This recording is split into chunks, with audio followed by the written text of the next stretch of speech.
and the winner of the 2010 National Hudson Private and Corporate Sector Award is Denise Goldsworthy from WA.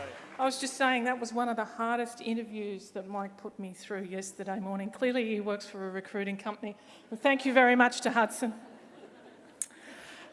The Nationals, what an amazing process. And what an amazing collection of professional women from all walks of life, from all industries.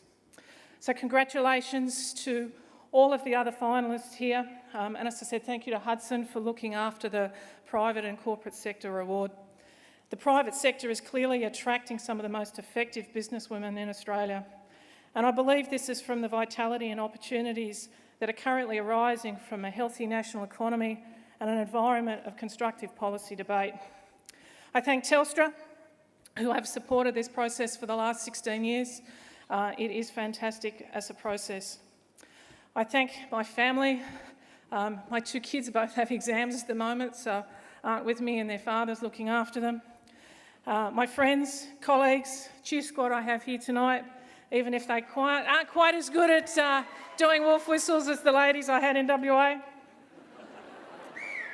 Thank you. At the Western Australia Awards, I explained that I've shared my journey with the team at Rio Tinto's Dampier salt business over the last couple of years. And it's with great pride that Dampier Salt was recognised as the WA Export Award winner for mining and energy a couple of weeks ago. And in a state that is the mining heart of Australia, I think it's just a perfect pair to have the two wins, the Telstra Business Women's Awards combined with that Export Award for the company.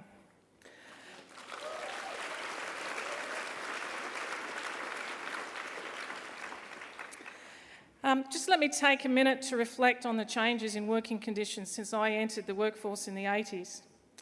I remember a couple of years after I started at the Newcastle Steelworks, I was transferred into a department that had no women's toilet facilities.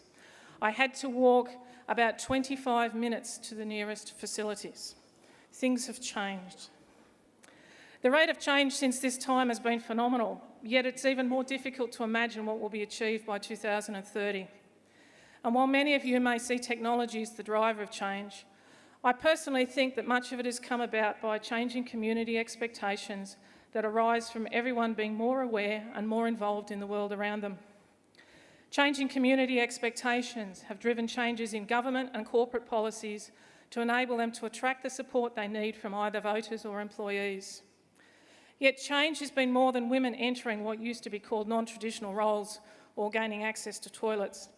We are now in a world where there is far more flexibility to allow everyone to make the choices they want about home-life balance, to allow them to take on more interesting roles and to also increase the enjoyment of the many hours they spend at work. I referenced that cheer squad I had with me in WA. Within that group of 10 female leaders from within Rio Tinto, a third of that group had non-standard work arrangements, including one sharing at job sharing at general manager level. We came from a range of levels in management, from superintendent to managing director. We work in a range of disciplines, including finance, business improvement, HR, procurement, production, health and safety, engineering and government approvals. And when leaving school, some immediately entered work, others started in a trade and others went to university. But at the end of the day, we all took our tailor-made journey and finished up working together as part of a diverse, successful business like Rio Tinto. Are we at the end of this journey of change? Definitely not. There is still much that can be improved. There is still so much that we can achieve together and individually. But as leaders, we must be careful to ensure technology or change does not overwhelm us or distract us. People will always be the core of all businesses. I've seen too many people's lives become driven by what appears on their BlackBerry or some other handheld piece of technology. Apologies to Telstra, you do a really good job with BlackBerries. But people reading BlackBerries, they stop talking to each other. They stop listening. They stop respecting. They stop caring. And where is the leadership in that? So the moral to my story is change is good. Accept change. Use change to achieve what was previously impossible.